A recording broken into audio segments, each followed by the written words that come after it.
Merci, ravi d'être avec vous. Et désolé de l'absence de mon ami Thomas Ascaraté.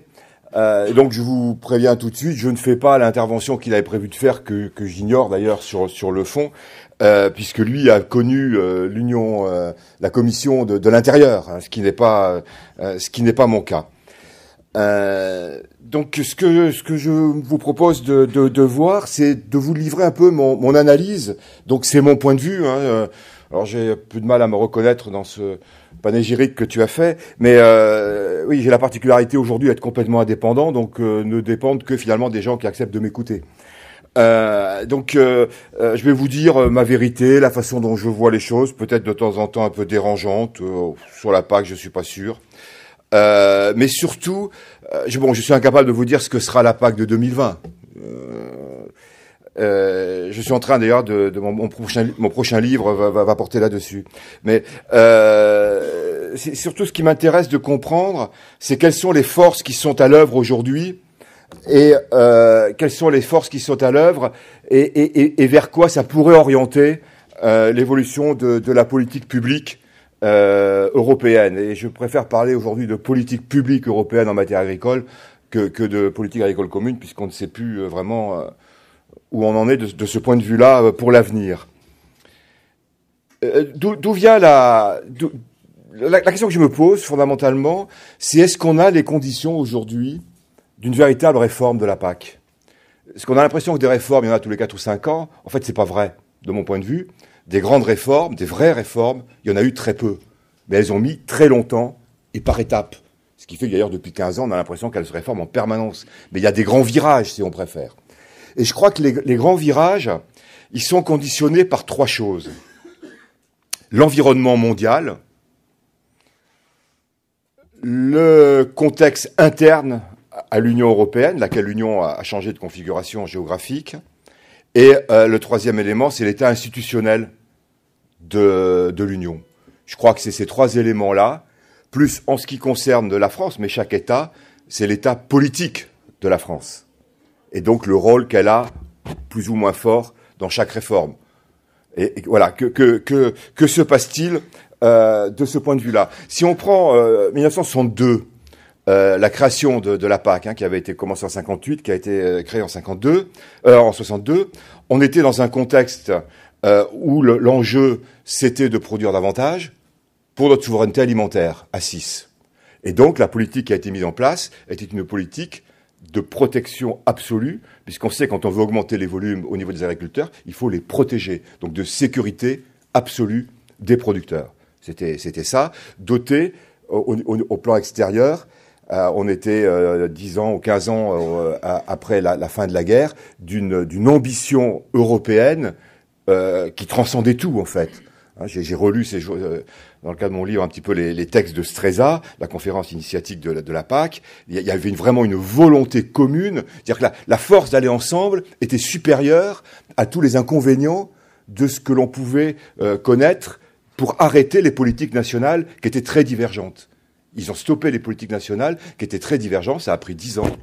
C'était programmé comme ça. En 92, le contexte externe, bien évidemment, c'était les accords, les négociations du GATT, qui est devenu l'OMC, hein, avec vous savez, l'histoire des boîtes, là, et puis la fin programmée, initiée et programmée des aides à l'exportation, et la baisse des barrières douanières. Et sur le plan intérieur, c'était la volonté, on l'a souvent oublié, la volonté, notamment sur une filière que vous connaissez bien, qui est parallèle à la vôtre, la filière des céréales, qui était la reconquête de l'alimentation animale.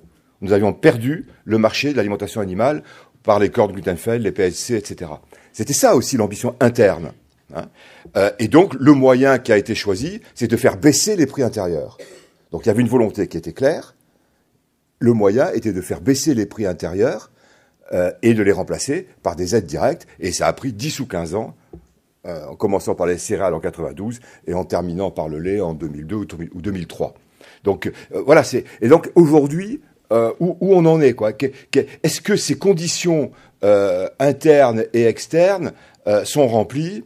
Et enfin, la décennie 2000, de mon point de vue, a été fortement marquée par l'élargissement à l'Est, qui fait que les réformes de la PAC qui se sont passées à ce moment-là, la primauté, c'était la cohésion intra-européenne et la volonté farouche des pays de l'Est, les dits PECO, comme on les appelle, d'arriver à la parité et donc, quelque part à la convergence des aides. Et ça a notamment fortement conditionné la dernière réforme. Hein, c'était leur souhait de... Bon, ensuite, après, il y a eu les jeux franco-allemands. Vous savez qu'en 92, la France, en gros, a dit moi, je veux pas. On était assez absent des débats. La dernière réforme, l'Allemagne, qui est arrivée au bout de sa logique de convergence, était assez absente des débats. Qu'en est-il aujourd'hui? Donc, je crois que le contexte, il est le suivant. Premièrement, l'enjeu du Brexit. De mon point de vue, il est majeur sur deux plans. Un aspect budgétaire. En gros, alors suivant les sources, on n'a pas tout à fait les mêmes chiffres. Ils sont tous justes, mais on regarde pas la même chose. C'est comme les statistiques, c'est toujours juste, mais c'est une photo, tout dépend de l'angle dans lequel on l'a pris. Bon, en gros, il y a à peu près une contribution nette d'une dizaine de milliards, un petit peu plus que une dizaine de milliards du Royaume-Uni chaque année au budget communautaire. Si on fait une mécanique stupide, une règle de 3, ça fait quelque chose comme 20-25 euros par hectare de DPB, par exploitation française. Si on dit ça fait tant du budget, si on rapporte au DPB moyen de 300 et quelques, voilà, ça fait à peu près ça. Mais aussi, et on en parle peu, c'est la situation du commerce extérieur agroalimentaire du Royaume-Uni, qui est un pays qui historiquement ne se nourrit pas, qui importe 45% de son alimentation, dont 60% au sein de l'Union européenne, qui a un solde déficitaire intra-européen de 20 milliards d'euros, sans compter les alcools, où ils sont aussi déficitaires. Voilà. Donc, qu'est-ce qui va se passer? Et donc là, c'est plus budgétaire, c'est la nature des accords commerciaux que nous aurons, notamment entre l'Irlande du Nord, la République d'Irlande et le Royaume-Uni. Donc ça, il y a une incertitude majeure. Et vous entendez qu'il y a un accord qui a été passé, c'est un accord de méthode. C'est pas un accord sur le fond. On a négocié la façon dont on allait négocier. On est tombé d'accord, mais il n'y a rien sur le fond. Le deuxième aspect, c'est l'enjeu de la sécurité. Sur plusieurs aspects, globalement, toutes les questions de migrants. Il y a des zones, donc la question des migrants, que je mets dans la sécurité, c'est un peu abusif. Il y a la question des zones de guerre à nos frontières. Il n'y en a jamais autant. Et puis la question du désengagement des États-Unis par rapport à l'OTAN. Donc ça amène des questions de sécurité importantes, plus le fait que le Brexit fait que la France est la seule puissance nucléaire européenne, et la seule capable de projeter des troupes à l'extérieur. Donc forcément, je pense qu'il y a une dimension de défense plus forte dans l'Union européenne, et donc évidemment une dimension budgétaire. Et enfin, l'enjeu du commerce. Je vous disais que 92, il y a un élément majeur qui était l'OMC. Aujourd'hui, l'OMC est très affaibli. On n'en entend pratiquement plus parler, même s'il y a toujours le tribunal d'arbitrage fonctionne bien, mais les négociations sont en rade, et elles ont encore été en rade, là, il y a pas longtemps, je ne sais plus ce que c'était en Amérique du Sud. Et donc, il y a une multiplication des accords bilatéraux. On n'entend plus parler de l'OMC, mais on entend parler du Mercosur. Alors on n'entend plus parler du TTIP, mais on entend parler du CETA. Hein. Mais je crois qu'il y a une vingtaine d'accords bilatéraux en cours de négociation, notamment avec toute la partie pacifique. Et donc ça, quelque part, ça prend le dessus dans les éléments de la politique européenne. Et enfin, le dernier enjeu, c'est l'enjeu du climat. Vous avez peut-être lu la communication qu'a fait le commissaire européen à l'agriculture. La dimension de l'enjeu du climat apparaît 3 fois par page, à toutes les pages. Et en termes d'ambition, c'est la seule ambition qui apparaisse. De respecter nos engagements internationaux, ça c'est l'aspect formel, mais c'est la planète. Donc ça apparaît absolument majeur. Donc il me semble, moi personnellement, qu'on a des conditions extérieures qui nécessitent une réforme importante de la politique agricole commune. Est-ce qu'on a les conditions internes pour le faire? Clairement, le Brexit et l'incertitude budgétaire que ça fait que c'est difficile aujourd'hui de faire une grande réforme quand on ne connaît pas très bien les moyens que l'on aura. Et d'autre part, on a des forces centrifuges intra-européennes qu'on en a rarement eu. Donc, est-ce qu'on a les conditions vraiment pour faire une grande réforme qui semblerait nécessaire? Je pose la question. Alors, comment cette réforme peut se faire? Je ne résiste pas à vous en trouver ce petit dessin que j'ai retrouvé il n'y a pas longtemps de Jacques Faisan au moment de 62. Donc, le général de Gaulle qui voit le petit accord sur la PAC et qui dit, en gros, le jour où il va grandir, on l'aura dans les pattes sans arrêt, quoi. Une fois de plus, il avait vu juste. Hein. Donc, comment réformer? Bon, je crois qu'on a aujourd'hui une PAC qui est de moins en moins commune. Depuis 10 ans, à chaque négociation, pour arriver à avoir un accord, on appelle ça la subsidiarité, on met des boîtes à outils sur les modalités, sur les aspects budgétaires entre les deux piliers, qui fait que chaque État l'applique de manière différente. Hein, il y a de plus en plus de souplesse. Et donc aujourd'hui, on est dans une politique agricole qui est de moins en moins commune voilà, je me suis trompé, de moins en moins commune et en même temps de moins en moins lisible. Et donc de plus en plus critiquée. Et de moins en moins lisible pour toutes les parties prenantes. Nos concitoyens n'y comprennent rien. Et vous-même, vous êtes parmi, quand je dis vous-même, c'est pas vous forcément individuellement, mais le monde agricole, vous êtes aussi parmi ceux qui critiquent le plus la politique agricole commune, notamment de par sa complexité administrative. Et donc, je crois, ça c'est mon analyse, que une des questions aujourd'hui, c'est comment sortir la PAC de l'impasse dans laquelle elle est en train de s'enfoncer de plus en plus, puisqu'elle est illisible et relativement inefficace. Puisqu'aujourd'hui, cet effet, elle ne vous protège plus. Puisque la réforme était de vous mettre face au marché. Elle ne vous protège plus. Donc, quel est le... voilà, comment... quels sont les éléments qui pourraient nous amener à sortir de l'impasse? Je crois que le premier, et personnellement je ne le sens pas du tout aujourd'hui, j'étais pas hier dans les discussions, mais les peu d'éléments que je vois qui ressortent, ce qui est compliqué parce qu'il n'y a pas de journalistes non plus, on nous dit qu'il faudrait un droit à l'erreur européen. Ça, c'est une ambition. Ça, c'est vraiment une ambition. Excusez-moi, je vous ai dit, moi je parle cash. Hein. C'est vraiment une ambition. Quoi. Quelle est l'ambition commune agricole? Je ne parle même pas de l'ambition européenne. Hein. C'est encore plus important d'ailleurs. Mais et n'oublions jamais que la politique agricole commune, c'est la première et la seule politique européenne intégrée. C'est la seule. Il n'y en a pas d'autres. Les autres, c'est des politiques concertées.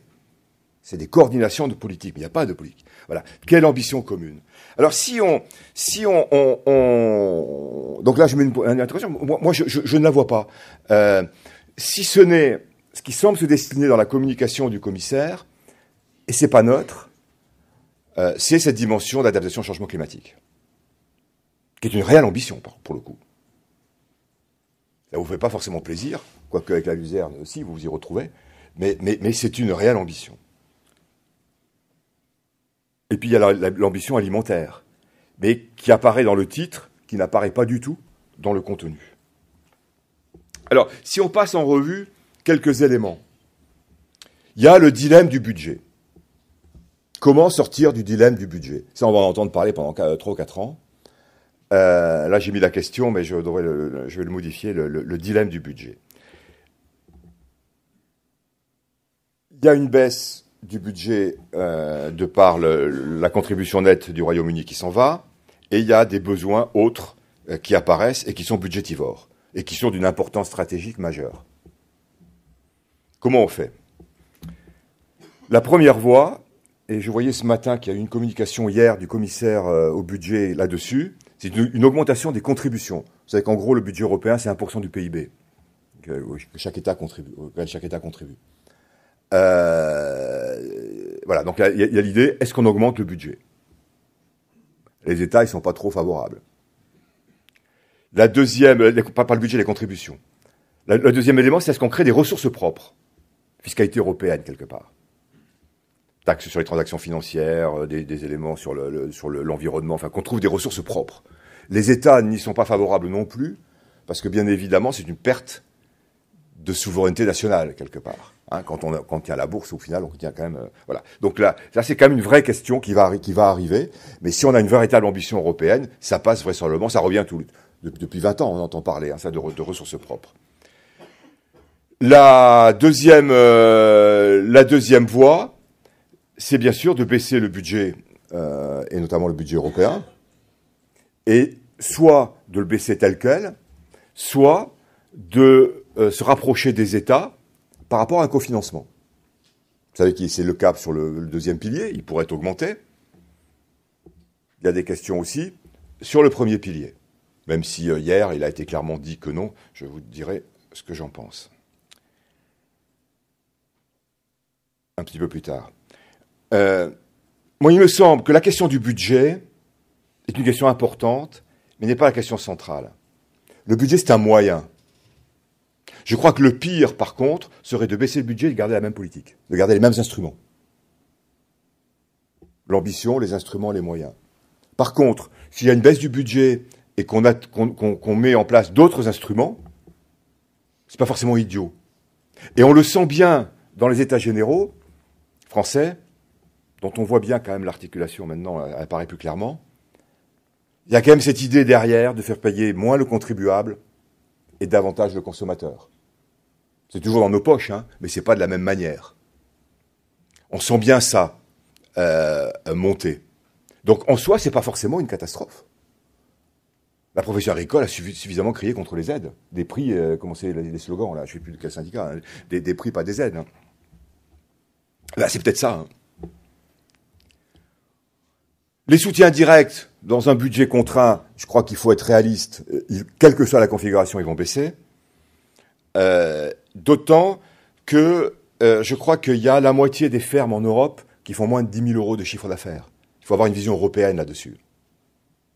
Donc, cette demande d'équité, là, c'est un slide de l'Europe que j'ai repris, là, le petit dessin là, qui est dans le texte de la Commission. Il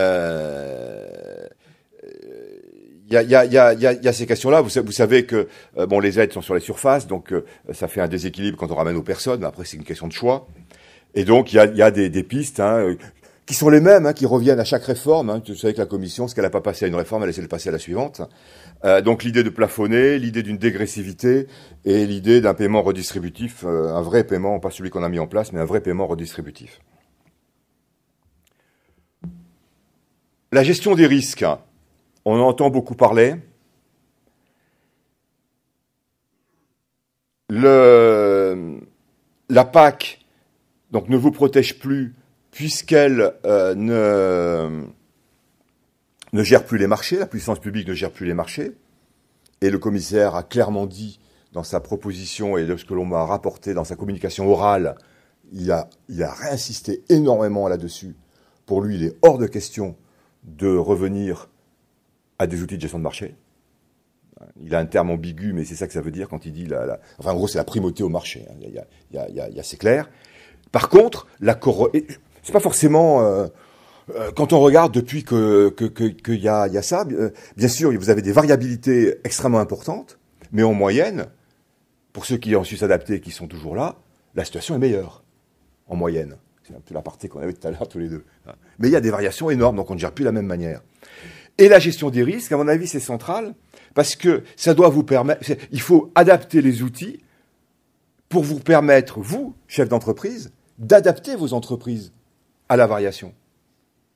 Il y a des outils européens, notamment les systèmes assurantiels, sur lesquels il faut prendre une certaine réserve. Enfin, une certaine... Non pas de réserve par rapport aux outils, mais il faut bien comprendre ce que c'est. Et puis, c'est un outil franco-français, c'est la fiscalité. Du reste, dans le texte européen, il dit qu'il faut changer la fiscalité des États. C'est un domaine sur lequel j'ai particulièrement travaillé étant un des responsables de Serre France. C'est clair que la fiscalité agricole, et là ça dépend que de nous, elle est aujourd'hui totalement obsolète, un, et deux, elle est pousse au crime. Donc il faut absolument la changer. Sur la gestion des risques, j'attire votre attention sur le fait que la gestion des risques, ça ne veut pas dire des prix flat. des systèmes assurantiels. Il y a beaucoup de gens comme ça dans l'idée. C'est faux. Ça tamponne les écarts, mais il reste des écarts. Je vous l'illustre simplement. C'est des collègues québécois qui ont fait ça sur le lait. Ils ont repris le Farm Bill de manière ex ante, rétroactive. Et vous avez là le prix du lait, c'est sur le lait. Et là, vous avez le prix corrigé par celui qui aurait pris le plus gros niveau de couverture de marge. Donc vous voyez que les variations sont quand même importantes. Ça ne joue que en catastrophe. Et les systèmes assurantiels que nous avons aujourd'hui, qui sont peu utilisés, les gens disent, mais oui, c'est une assurance catastrophe. Mais je leur dis, mais bien sûr, mais c'est fait pour ça. C'est pas fait pour être flat. Vous comme moi, nous payons des assurances pour notre voiture ou pour notre maison, on espère bien qu'elle joue jamais. Et le jour où elle joue, ce qui m'est arrivé un jour que la maison à côté de chez moi a brûlé, on est bien content. Mais ça joue jamais, on paye tout le temps. Donc il faut bien comprendre ce que c'est qu'un système assurantiel et la couverture des risques. Là, je prends, mais rapidement, vous le retrouverez, vous pourrez avoir la présentation. Là, par contre, ça c'est du Thomas Ascarate, ça. Un truc qu'il m'avait envoyé il y a quelques années, il y a quelques mois. Sur la pyramide de gestion du risque, il a fait un rapport là-dessus. Le premier élément, l'élément le plus important de gestion des risques, c'est vous, c'est les décisions que vous prenez dans votre exploitation. Les décisions, je dirais, techniques, de système de production. Et quelque part, la luzerne, j'avais écrit là-dessus pour vous, est plutôt une façon de tamponner le risque. C'est un élément de gestion du risque. C'est un sacré argument pour vous, ça aussi. Enfin, non, il reste encore deux, oui, il faut que je me dépêche. Il y a le verdissement. Donc, pour moi, la question, c'est est-ce qu'on aura une vraie politique environnementale? Nous ne racontons pas d'histoire, je vais peut-être me fâcher avec vous, mais la politique environnementale européenne, c'est de la poudre aux yeux aujourd'hui. Ça ne sert à rien. Ça vous emmerde, excusez-moi la vulgarité, et ça n'a aucun effet. Et tout le monde le sait aujourd'hui. L'histoire je me rappelle plus comment, le surpaiement là, qui a eu, enfin là, le surpaiement, c'est une partie du paiement antérieur du DPU qui a eu le paiement vert sur le DPB là. Hein. Il y a trois instruments aujourd'hui. Hein. Dans le premier pilier, il y a trois instruments, pardon. Il y en a deux dans le premier pilier, un dans le deuxième pilier. Il y a les conditionnalités, il y a le paiement vert, et puis dans le deuxième pilier, il y a toutes les mesures, optionnelles et volontaires. On sait bien que le surpaiement vert, là, ça a été une astuce de Ciolos pour faire passer le budget. On sait au bout du compte que ça n'a aucun effet. Donc, est-ce que on va garder une politique qui est aujourd'hui illisible, à cheval entre les deux piliers? Il y a du volontaire, il y a du général. C'est un grand débat, ça. Et est-ce qu'on va rester sur des obligations de moyens ou est-ce qu'on va passer à des indicateurs de résultats? Sachant que l'INRA dit aujourd'hui, on a quelques éléments à peu près probants de mesure de résultats possibles. Alors, on a une ancienne qui est le taux de nitrate, même si qu'est-ce qu'il mesure? Est-ce qu'il mesure ce qui s'est passé il y a 25 ans ou est-ce qu'il mesure ce qui s'est passé l'année dernière? C'est entre les deux, quoi. Hein. Voilà. Mais donc, cette politique-là, il va y avoir de gros débats là-dessus. Est-ce qu'on est ce que j'appelle du vert pâle ou des taches de léopard? C'est-à-dire, est-ce que c'est quelque chose de très soft partout ou est-ce qu'on concentre sur les endroits à risque? Dans le département que je connais bien, qui est le département de la Manche, département de plaine qui a 50% de prairies permanentes, c'est aberrant d'interdire de retourner les prairies. Ça n'a aucun sens. Il y a 150 ans, la Normandie, enfin la Manche, était une terre à blé. C'était pas une terre de prairie, comme un certain nombre de régions françaises. Et c'est l'exode parce qu'à l'époque, il fallait plus de monde en culture avec les chevaux qu'en élevage, qui les a transformés en prairies. Donc, agronomiquement, ça n'a aucune justification chez nous, par exemple. Il y a plein d'exemples comme ça. Donc, est-ce qu'on va vers des politiques plus ciblées ou est-ce qu'on va vers c'est les vrais débats et moyens au résultat? Droit de la concurrence. Donc là, il y a une pré-réforme avec ce qu'on appelle le règlement omnibus qui a été validé, qui est une surprise, qui montre le rôle du Parlement, le point important du Parlement dans la négociation aujourd'hui, et qui est complètement cohérent avec cette idée de se désengager financièrement. C'est vous de donner aux producteurs davantage de moyens, de poids dans la chaîne alimentaire. Donc c'est autorisé, en gros, ce qui est autorisé en lait, d'autoriser sur toutes les productions. Ça c'est validé tout ça, c'est définitif maintenant. C'est-à-dire de pouvoir avoir des OP, des AOP qui organisent la mise en marché. et de généraliser ce que vous connaissez bien mieux que moi, qui est ce qu'il y avait dans le régime sucrier, qui est le fait de pouvoir réglementairement partager le gain de valeur ajoutée entre les différentes parties prenantes. Donc c'est du grain à moudre important pour les filières. Et c'est complètement la démarche qui a été prise dans les EGA va complètement dans ce sens. Forcément, ils le savaient que c'était en train d'avancer bien plus qu'on ne le pensait. Donc là, c'est un élément important qui va dans le sens de ce qu'on a toujours demandé en France, de pouvoir avoir quelque part des entorses, une vision particulière du droit de la concurrence. C'est-à-dire, il n'y aura plus la question des endives, là, le truc là des endiviers. Donc ça, c'est quand même vachement important.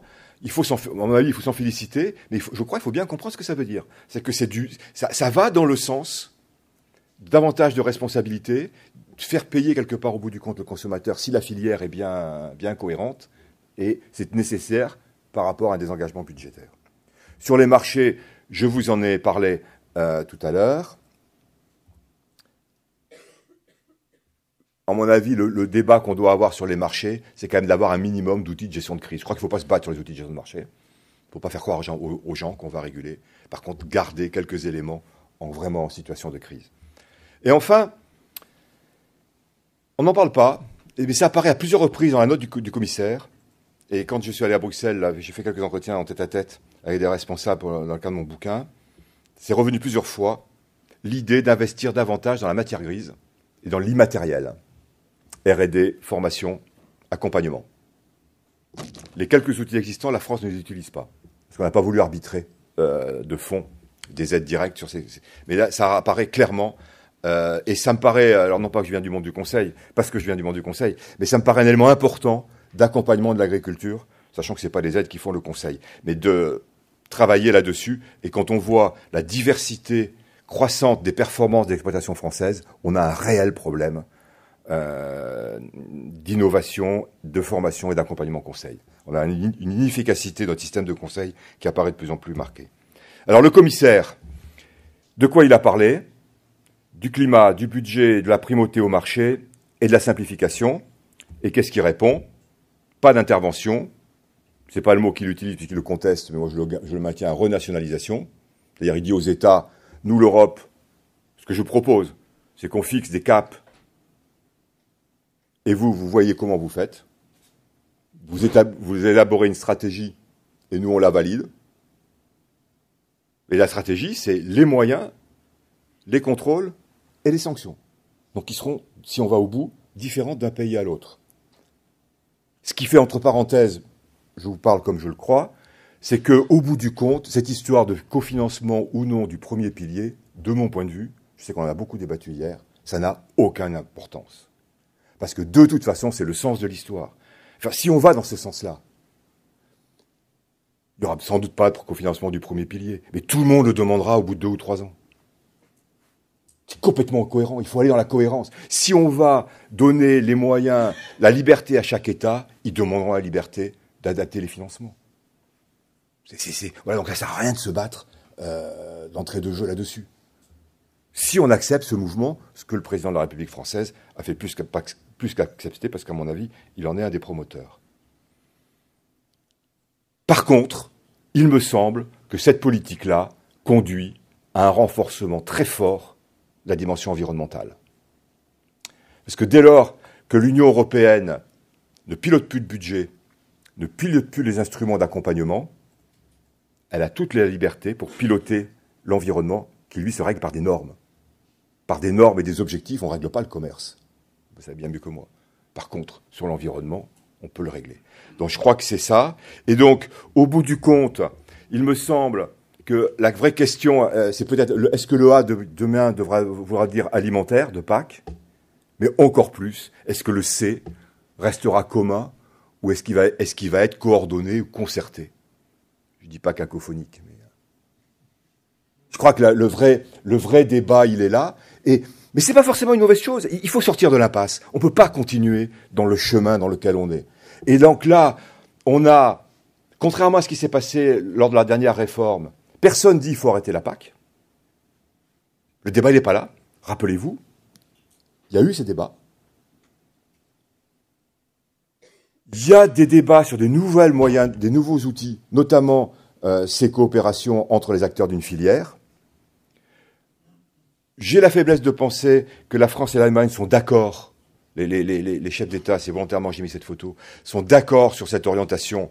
Personnellement, je ne comprenais pas dans le discours de Rungis du président de la République, j'avais écrit là-dessus, les positions, les petits traits qu'il avait mis sur la politique agricole commune, où c'est une politique extrêmement souverainiste qu'il évoquait, on comprend aujourd'hui pourquoi il a pris ces positions-là. Donc je pense que, de ce point de vue-là, la position politique de la France est extrêmement claire. On la partage ou on la partage pas, mais elle est extrêmement claire. Mais au bout du compte, il me semble que la PAC va prendre de moins en moins d'importance. Ce sera pour vous un enjeu de moins en moins important. Et c'est pas forcément une mauvaise chose. Parce qu'au bout du compte, ce qui est vraiment important, c'est vous. Dans la réussite. C'est vous en tant qu'exploitant, bien sûr, sur vos exploitations, mais aussi, puisque là on est sur une filière ou un segment de filière, je ne sais pas si vous vraiment parlez d'une filière, mais on est sur un segment structuré d'une filière plus longue, sur lequel il me semble que dans la modernité d'aujourd'hui, vous avez quand même beaucoup d'atouts. Vous êtes une filière assez circonscrite, donc je ne dis pas que c'est facile à gérer, mais c'est moins difficile que dans d'autres secteurs. Vous savez ce que c'est que se prendre un changement brutal de la politique agricole commune, il y a une dizaine d'années, je crois, la fin des aides, voilà. Et je ne sais pas si ça vous a aidé, mais peut-être quelque part. Enfin, du moins, vous vous êtes adapté et vous avez... L'entreprise que j'ai dirigée, on s'était pris une sacrée claque il y a 20 ans et ça a complètement transformé l'entreprise. Et on ne peut dire que merci à ceux qui nous avaient flanqué cette claque à ce moment-là. Et puis enfin, sur le fond de votre production, la luzerne, enfin la production pour laquelle on est là, dans vos fermes, ne faites pas que ça bien sûr, mais la luzerne, à mon avis, et puis vous m'aviez demandé d'écrire un papier là-dessus il y a quelque temps, elle est complètement en phase avec la modernité qu'on évoque là, sur la question complexification des systèmes par rapport à l'agroécologie, une plante vertueuse. Je suis un agronome de la plante et du sol au départ. En plus, je travaillais dans vos départements, je travaillais dans l'Aube quelque temps. On est sur une plante. D'abord, on parle de plus en plus de protéines végétales, enfin de reconquérir l'autonomie en protéines végétales. Je vais vous faire tout le panégyrique de la dimension agronomique qui va bien plus loin que l'azote, notamment sur la maîtrise des adventices. Et donc on est, moi je crois que si vous le voulez, vous en avez fait la preuve, vous avez un avenir dans ce contexte-là qui me paraît tout à fait intéressant. Merci. Merci Jean-Marie, oui, on peut l'applaudir. Merci de terminer sur une note optimiste après avoir un petit peu sapé le moral, il faut bien le reconnaître. Enfin, on va voir en tout cas comment ce que vous, les participants, avez ressenti au fur et à mesure de l'exposé de Jean-Marie. Ouais, est-ce que oui, l'engagement climat opérin, ce qui est générateur de distorsion de concurrence? Est-ce qu'il est générateur de distorsion de concurrence? Je pense que l'engagement climat, d'abord, il n'est pas européen, il est mondial. On a toujours l'impression d'être plus vertueux que les autres. C'est pas toujours faux, mais il n'y a pas que nous. La question franco-française, moi qui m'inquiète beaucoup, c'est que la perte de compétitivité que l'on a, elle est au sein de l'Europe. Notre commerce extérieur intra-européen, le solde extérieur baisse. Le solde hors Europe monte, croît, moins vite que le marché. Notre solde progresse, je ne parle pas de l'accident de 2016, mais notre solde progresse, mais on perd des parts de marché parce qu'on progresse moins vite que le marché. Mais là où on perd, c'est en Europe. Après, la question... qui à mon avis, qui n'est pas vraiment celle-ci, mais qui est un peu la même que je me pose, c'est l'idée de faire payer le contribuable, le consommateur plutôt que le contribuable. L'histoire du prix juste, les EGA, tout ça. Oui, mais oui dans un marché fermé. Quid pour l'export? Quid pour l'export? On va expliquer nos EGA aux Chinois et aux je sais pas qui? Non. En céréales, la référence de prix, vous le savez bien, elle est mondiale. Elle n'est pas, même si dans une baguette, la farine, enfin le blé pèse très peu. Mais quand on sait qu'on exporte la moitié de nos céréales, 40% de notre lait, 30% de nos cochons, comment on articule ces deux marchés? Le marché national Enfin, il y a 3 marchés, le marché hyper local, le marché national et le marché européen. Donc, la question climatique, elle me paraît vraiment majeure, mais pour un autre plan. C'est que les contextes climatiques changeants, notamment tous les bords de la mer Noire et une partie de la Russie, trouvent des conditions beaucoup plus favorables, notamment sur les blés. Enfin, sur les céréales, sur les blés. Et donc ça, là c'est un vrai... Et puis on a des épisodes extrêmes qui seront plus fréquents. Hein. On dit, je crois que je suis à peu près tous d'accord là-dessus. Non pas que les cyclones, ils n'arrivent pas à faire le lien. Donc c'est de la philosophie de comptoir, ça. Mais ce qui montre, c'est la quantité de pluie est à peu près la même, mais sur des durées plus courtes. Donc bien évidemment, de manière agronomique, ça change complètement la donne, quoi. Alors, la seconde question, renationalisation. Nicolas Hulot, décideur, j'allais dire, restez déjeuner avec nous et puis venez à l'Assemblée générale de COP de France. Le ministre est prévu, donc je ne pourrais peut-être pas lui poser la question directement. Tu peux peut-être donner un avis là-dessus, bien que là, on soit dans la politique, on va dire, nationale, politicienne peut-être, ou quoi? Alors... Moi, comme vous, je suis un peu énervé par les déclarations intempestives du ministre sur tous les secteurs et qui se concentre et qui fasse bien ce qu'il a à faire. Parce qu'il parle beaucoup sur les secteurs qui ne sont pas les siens directement. Et qu'est-ce qu'il fait sur son secteur à lui? Bon, mais forcément, il y aura débat. Mais pour moi, si on renationalise, même si le terme est sûrement un petit peu abusif, mais... la question qui va vite arriver derrière, c'est est-ce qu'on régionalise? On l'a déjà fait pour le second pilier. Et moi, je crois, personnellement, là, je vous parle, que la primauté de tout, c'est d'être cohérent. C'est-à-dire, si on fait un choix d'aller jusqu'au bout. Je suis pas normand, moi, d'origine. Je suis gascon. Mais il faut aller jusqu'au bout. Il faut être cohérent jusqu'au bout. Sinon... on cumule les emmerdements, il me semble. Alors après, est-ce que c'est une bonne chose de régionaliser? Dans l'organisation de la France, je suis très sceptique. Mais on est parti pour le faire. Si on le fait, il faut aller au bout, je crois. Bon, quel avenir pour la luzerne? L'Europe va-t-elle se réveiller? Je pense qu'on y a répondu un petit peu de manière synthétique à travers les différentes interventions. Alors, le tableau est bien noir. N'y a-t-il pas de bonnes choses à espérer pour les agriculteurs? Alors, j'ai pas l'impression d'avoir... je te coupe, pardon, excusez-moi, tu n'étais pas je t'en prie. J'ai pas l'impression d'avoir dressé un tableau noir, mais je sais pas comment vous le percevez. J'ai essayé d'analyser ce qui se passait. Pour moi, ce qui est noir, c'est on est sur une PAC aujourd'hui qui ne fonctionne plus, quoi. Alors, on est habitué, on a nos 300 € à l'hectare, etc. Ça dépend un peu des régions, mais en moyenne, c'est ça. On l'a considéré maintenant comme un complément de revenu. Donc, il y en a qui se sont adaptés, d'autres pas. Dans un secteur que je connais bien en production animale, on a la prime à la vache allaitante, qui s'appelle plus comme ça, mais qui est un neurasthénique, un anesthésiant, pardon, de première ampleur, qui fiche des statu quo et qui fait que la filière ne se modernise pas. Voilà. Donc, à mon avis, le noir et l'inquiétant, il est là. Alors après, c'est vrai que on aime bien que le changement est pour les autres, pas pour soi. On est tous comme ça. Donc c'est compliqué. Et on a une stratégie française, enfin je ne sais pas si c'est une stratégie, il y a un comportement français par rapport à la politique agricole commune, de faire les changements les plus lents possibles et les plus longs possibles par rapport à d'autres pays.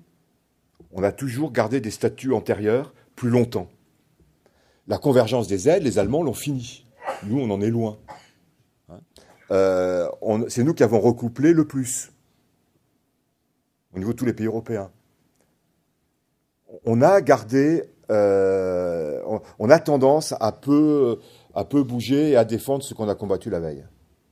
Alors peut-être regrouper la question 1 et 3 là, qui s'affichent. Gouvernance de la communauté européenne et élargissement. Enfin, est-ce qu'on n'est pas allé trop vite dans l'élargissement? Elles peuvent être liées, on pourrait les considérer comme liées.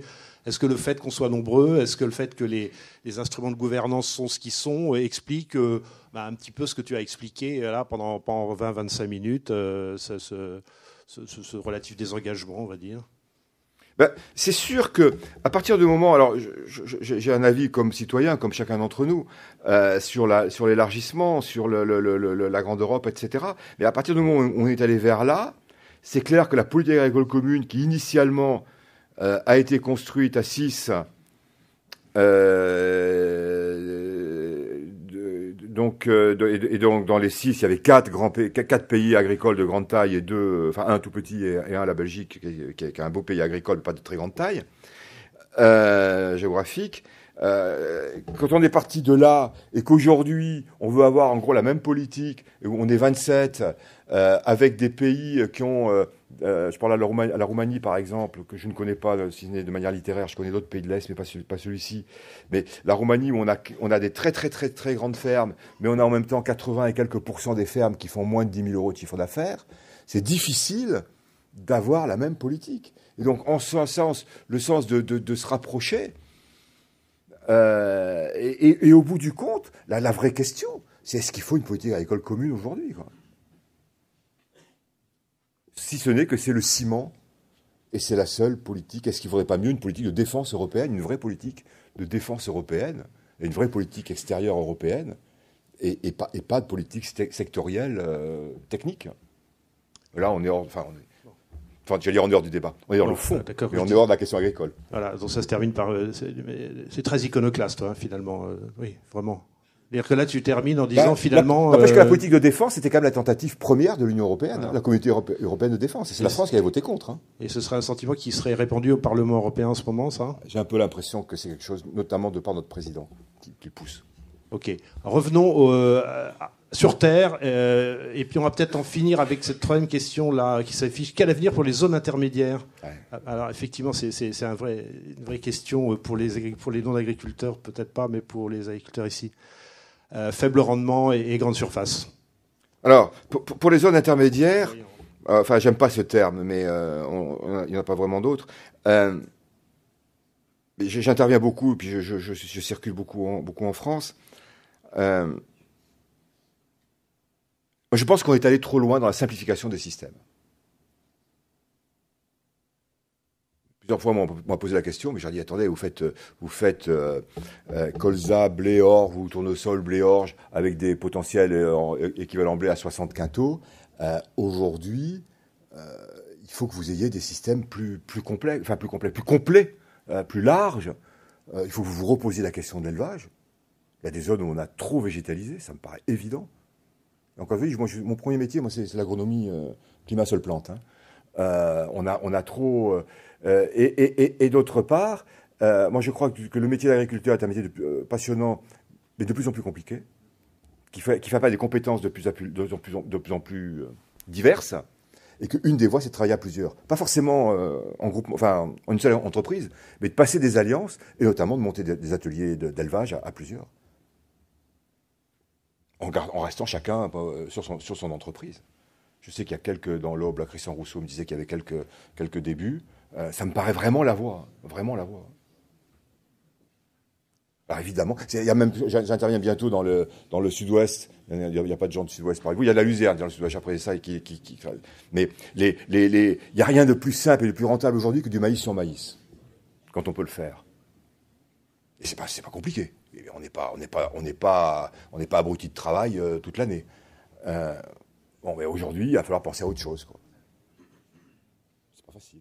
Alors, le temps nous poursuit. Je vais peut-être retenir la dernière question. On parle beaucoup de transition écologique. Où emmener nos territoires et nos filières ? Oui. Alors, les territoires, ils vivent, au plan institutionnel, un chambardement tout de suite. Je suis par ailleurs élu local. Il y a un changement dans l'organisation des territoires. On modernise de manière extrêmement rapide et on rationalise un certain nombre de choses. Donc ça bouscule les territoires. Les grandes régions vont avoir à définir de vraies politiques agricoles. Aujourd'hui, elles n'ont pas véritablement de vraies politiques agricoles. Elles ont des interventions visibles et à la marge, puisqu'elles ont peu de moyens et par rapport à une politique qui ne leur appartient pas. Et donc, ils font des actions ciblées, très visibles et à la marge du cœur du système. Le fait qu'elles soient gestionnaires du second pilier va les amener progressivement à être véritablement, avoir une véritable politique agricole. Par contre, la question que je me pose véritablement, c'est à partir du moment où on semble avoir fait un choix, on vient voir s'il est pertinent, si on arrive à s'en sortir, d'avancer en ayant des logiques par filière, derrière les EGA, etc. Comment on articule ça après avec les territoires? Comment on articule une logique... On a toujours eu ça, hein, les hommes, les produits, les territoires, c'était le triptyque. Mais comment on articule une structuration verticale assez puissante? Parce que si on veut vraiment jouer sur les prix, il faut quelque chose d'extrêmement puissant. Non pas, enfin, sachant que le stade ultime, c'est l'intégration, mais au sens vraiment très, très articulé verticalement, comment on s'articule avec la dimension horizontale des territoires? Là, il y a un vrai débat de politique publique et une vraie imagination dans l'ingénierie territoriale à avoir, alors qu'aujourd'hui, les politiques des régions, elles sont assez mimétiques les unes des autres, à la marge sur le bio et les circuits courts. Ce qui est important, mais qui ne fait pas une politique. Enfin, ça ne suffit pas à faire une politique. Merci Jean-Marie, oui, on peut l'applaudir.